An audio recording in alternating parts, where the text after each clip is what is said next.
Hey everyone, it's time for Good Week Israel, where we'll bring you the most positive highlights from this week at ILTV. Get ready to smile because coming up, an Israeli company is using drones to monitor their cattle.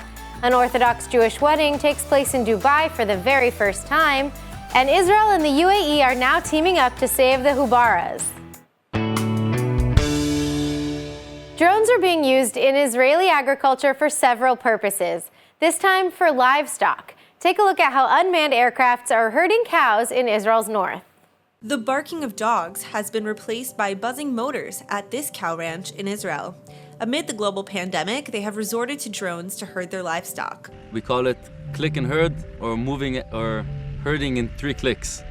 Basically, you open the application, choose the pasture you want to work and the destination you want to get there, and our drone goes up in the air and does all the rest of the work for you. The remote-controlled quadcopters hover near the cows, which, perceiving them as potential predators, are prodded along while live video of their movements is relayed back to the farmers. Using a drone instead of cowboys and dogs creates a much less stressful environment for the animals. And an animal that is less stressful is a lot healthier and more productive. The drones also offer more efficient control of large droves and pastures, and there has been interest from the United Arab Emirates, which in September established formal relations with Israel. Lately, we've been contacted by the Emirates to see if our solution can work for camels, and we're going next month to present their solution. And we can now say that we can definitely move animals around open ranges and help with herding and grazing of camels as well. The company, called Beef Free Agro, is based in the northern Israeli town of Rosh Pinah. They say their technology will save time, money, and create a new interest in an old trade.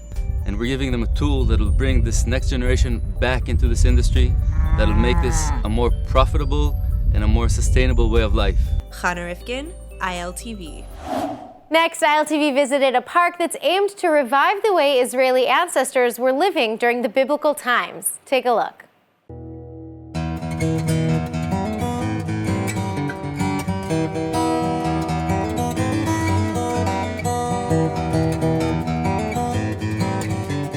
Israel is where the story of the Bible comes to life and offers visitors a glimpse into an ancient past.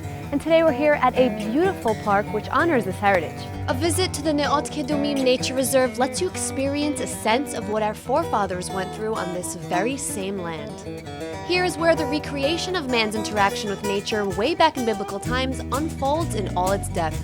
It's a way to come out of the four walls of a classroom, of a synagogue, of a church, and I would say learn about the Bible, but we don't just learn here because you don't notice you're learning. So instead of just listening to the stories that were taught and preserved for thousands of years, here it's a more sensory experience. Whether it's tasting an ancient herb and learning about its significances, or doing a shepherd's job for the day, just like our forefathers once did.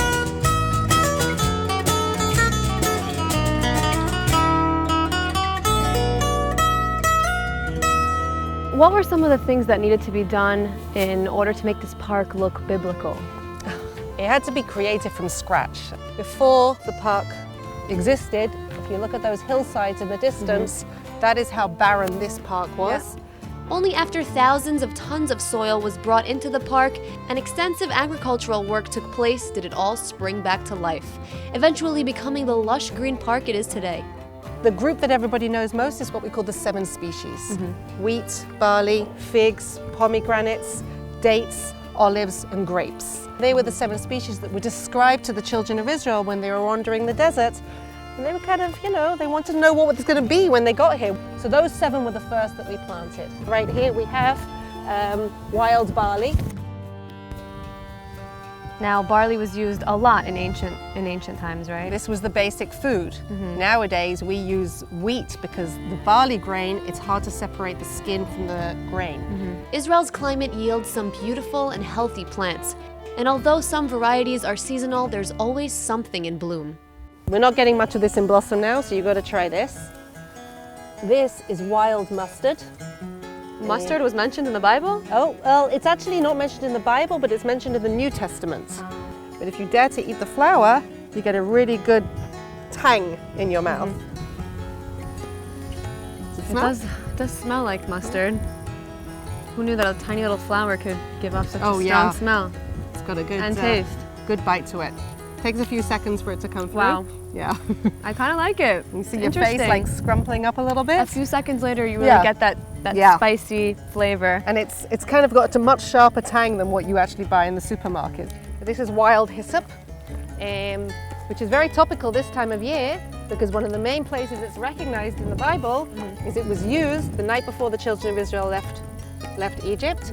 They were told to take the blood of a lamb and put it on their doorpost. Really? And use a branch of hyssop to dip it in the blood and then wipe it on their doorpost. Why specifically this type of That is a plant? fascinating question. It's all about metaphors. So this is a symbol of humility and modesty. When the children of Israel are being told that they are to use hyssop, they know they are being told to be humble and modest. Using a mortar and pestle, we crushed the dried hyssop by hand, just like how it was prepared back in ancient times. The result is a za'atar fresher than you'd find in any spice shop. Oh, I can see a whole family of goats from here. Oh look, there's a whole pile of babies down there. Yeah. A little group of babies. We had a lot of births this year, more births than normal. Starting to smell, get the aroma. Oh, you can smell them? I don't notice it, it's funny. I get like whiffs of Oh it, no? yeah, now I get it. Yeah, you're right. Wow, looks like these goats really want to They're like, escape. now they want to get out, so we're going to have to try and get in without letting them out. Okay. Because they would always like to go out and have a little chew in the wild and get something to eat. We're losing one, and we've lost one. It's all right. I'm not going to do anything. We lost about one? it. Yeah, we lost one. Oh no. It's okay. It's all right. He'll eventually. His friends He'll are all stay jealous. there. This was man's best friend in ancient times, right? You can't get anything more biblical than this. Yeah. We actually use them as a way to test modern day leadership skills.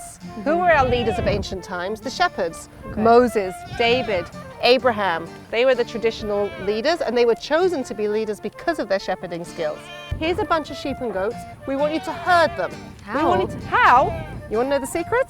The secret to herding them is from behind. The shepherd is always behind. Imagine in traditional shepherding times, so let's just say we want to get them down there. Okay. So we start from behind and we gently but confidently move them in that direction. Come on. Go, go, go, go. Come on, guys. Come on. He wants to come back, don't you? Instantly regretting that escape, huh?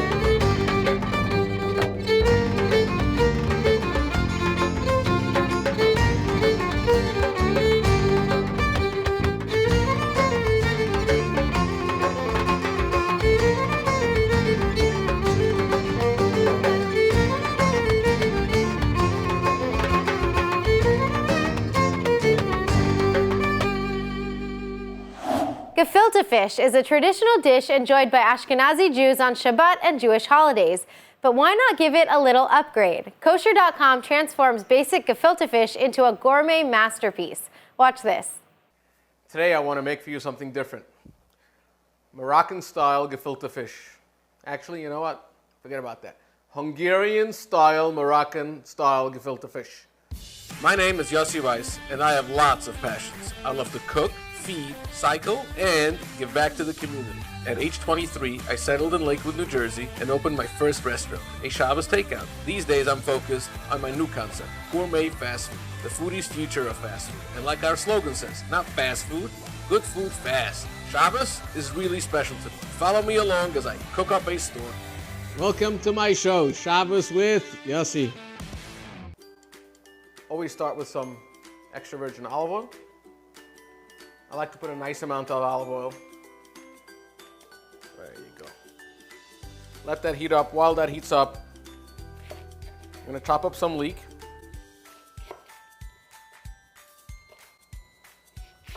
I actually don't even know how I started making this, but anytime we have guests coming over for Shabbos to my house, it's like a personal request we get.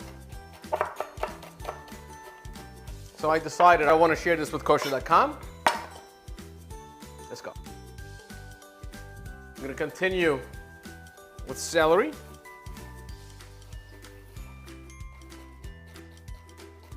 My garlic.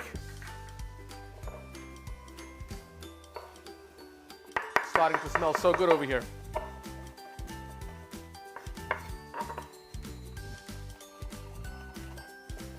Red hot chili pepper, jalapeno pepper. You can go. You can do that also, or be nice. Whichever way you want to do. You want to wake up your kids in the morning?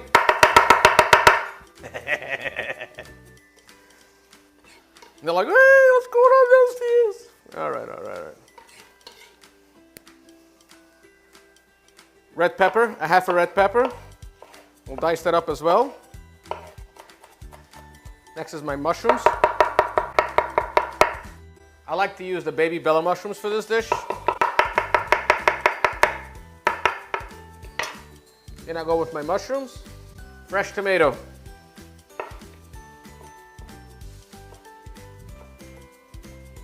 Lemon.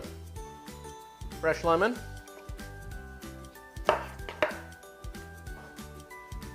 Try not to get any pits in.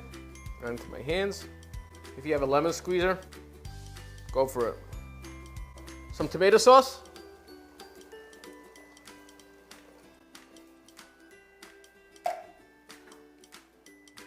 Tomato puree, like a crushed tomato. Full can. And then I have a small can of tomato paste, just like a half.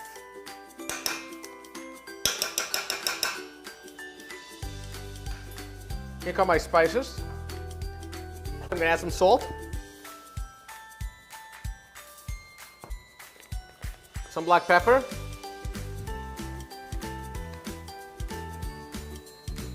I have some cumin. Coriander. Curry. A little bit of sugar. Always a little bit of sugar will bring out so much flavor. I'm gonna add my squash. I have a little bit of squash in here. Just like a half a squash or like a small one small squash. I have a cup of water.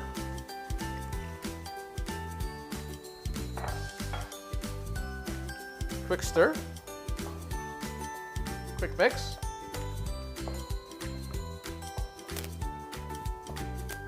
Gonna let that start boiling. In the meantime, I'll chop up some cilantro.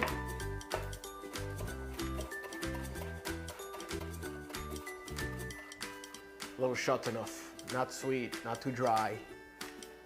This is definitely my favorite white wine. So in it goes to my favorite gefilte fish dish. A half a cup. It's okay. Starting to come to a boil. Opening my gefilte fish package.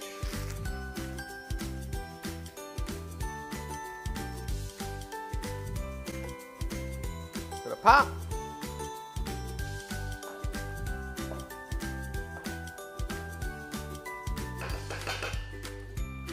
Low flame. Cover it. Hour and a half. Voila! Okay, so it's an hour and a half later, and first thing I do is I take it out of the paper, which the gefilte fish cooked in, and I transfer it into a nice glass bowl. I put it in the fridge. Before Shabbos, I warm it up. This is the way I plate it. I'll cut it in half straight through the middle, and a nice slice, and a nice slice. Okay? Try to get a nice spatula.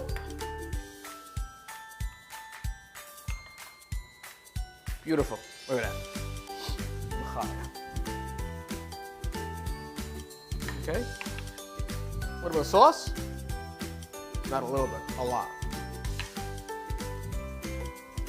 Sauce is key in this dish. So much flavor. You don't want to miss out. Of course, another mushroom.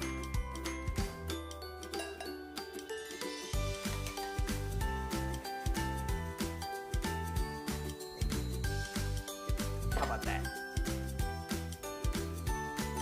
Let's do the tasting. Tasting of the fish. Yum.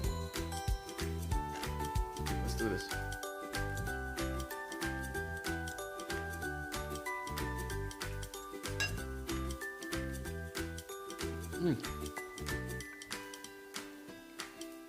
Wow.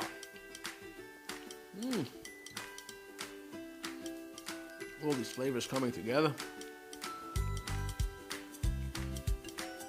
Wow. It's full of flavor. It's so much fun to eat. And of course, we have a little nice white wine to pair with it.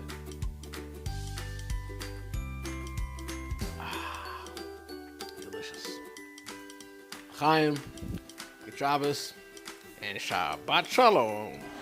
This year is all about adapting. It's becoming harder and harder for companies to hire seasonal workers as the world grapples with the closing of borders and the global pandemic. It's forced companies around the world to adapt to working remotely or digitally. Well, agriculture is no different. In fact, industry experts estimate that about 10% of the world's fruit crops rot on the trees and go to waste because there are not enough workers to pick them. An Israeli company has developed a special drone that's programmed to pick produce from trees using artificial intelligence. It detects which fruit is ripe for the picking and updates farmers on its integrated app of the amount it's gathered. Israel and the UAE are teaming up to save the Hubaras, an endangered species of bird native to Israel's Negev region. But talk about making the region a better place. Abu Dhabi's International Hubara Conservation Fund, now working in cooperation with Israel's Nature and Parks Authority and the Nature and Heritage Foundation to save the species from extinction. Currently, there's a small but consistent population of about 400 Hubaras in Israel's Aravat Desert that struggle to fight off threats such as hunters and the steady urbanization of their desert habitat. I bet you never thought you'd see the hora in a hotel of an Arab country.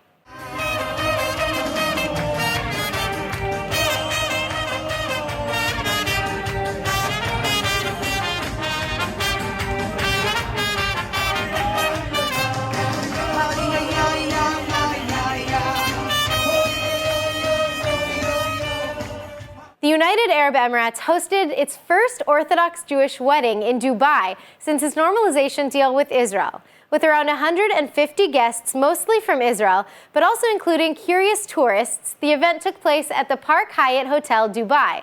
Because of lockdown restrictions in Israel limiting indoor gatherings to 10 people, Dubai felt like a good solution for the couple. Mazal tov to the bride and groom. Israeli technology is slowly making its way to the Gulf. One Israeli company that's developed a way to turn air into water, Watergen, signed an agreement with an Emirati company to bring its water generator to the UAE. The deal, signed in Abu Dhabi, will focus on agriculture, offices, apartment buildings, hotels, and more. Watergen's atmospheric water generators produce clean drinking water from the air using cost-efficient energy consumption.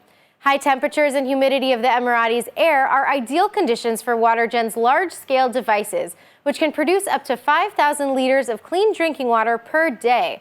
The machines are already used in several countries and were used in the 2018 FIFA World Cup in Russia. If you've ever lit the Hanukkah menorah before, chances are you got the candles from the little bright blue box containing 44 multicolored candles. Well, ILTV went to get a glimpse inside the menorah candle factory. Take a look.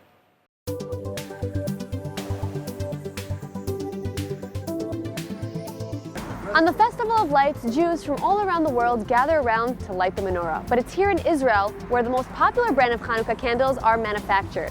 So today we're going to visit the Israeli factory whose candles have become the go-to choice for Jews worldwide.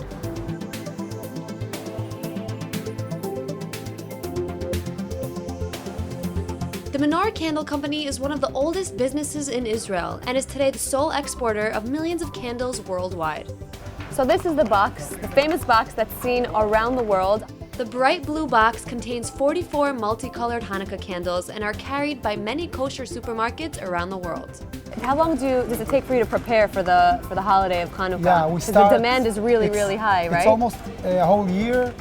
We start bringing it aboard to the States 4 or 5 months before Hanukkah, Really? and in Israel 2 months. The iconic images on the box was designed in the early 20th century and hasn't changed since. The components that go into making these signature candles include paraffin, wicks, olive oil, and dyes. So how's it made? Well, the locally sourced paraffin wax is first melted down to a hot liquid state.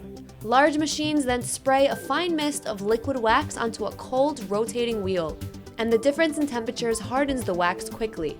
The other side there's a knife that cuts it, and then it goes into the wheel. The wheel is round and round and round, and then it drops, and after it's ready it goes through a tube. It sucks it through a tube to each machine, and then the machine presses it to the kind of candle that we want. Today, most people observing Hanukkah light candles, but some prefer to instead burn oil. just as it once was done in the Holy Temple. These are Hanukkah candles from pure olive oil, 100%. This machine takes the glass empty, and then the machine fill it and close it, and then we package it, and it goes to our customers. Do you think people prefer using the oil? Yes, it's more expensive.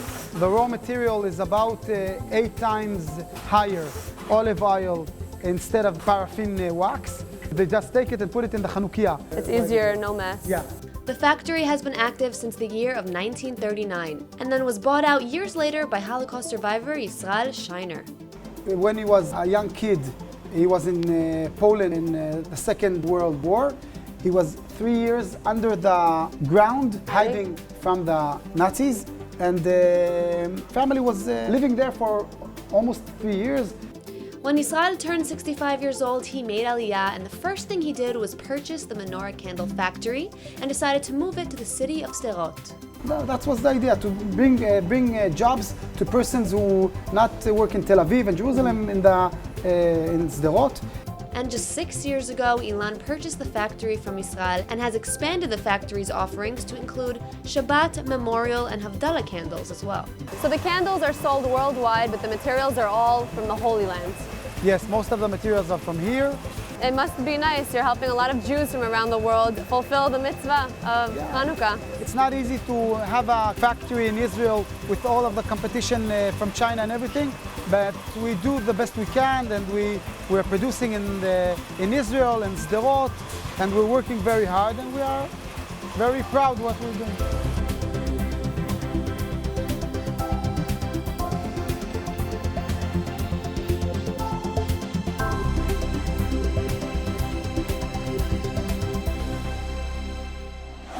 And that's all for today's Good Week Israel. I hope we've helped you start your week off with a smile. I'm Nittany Manson. See you next week.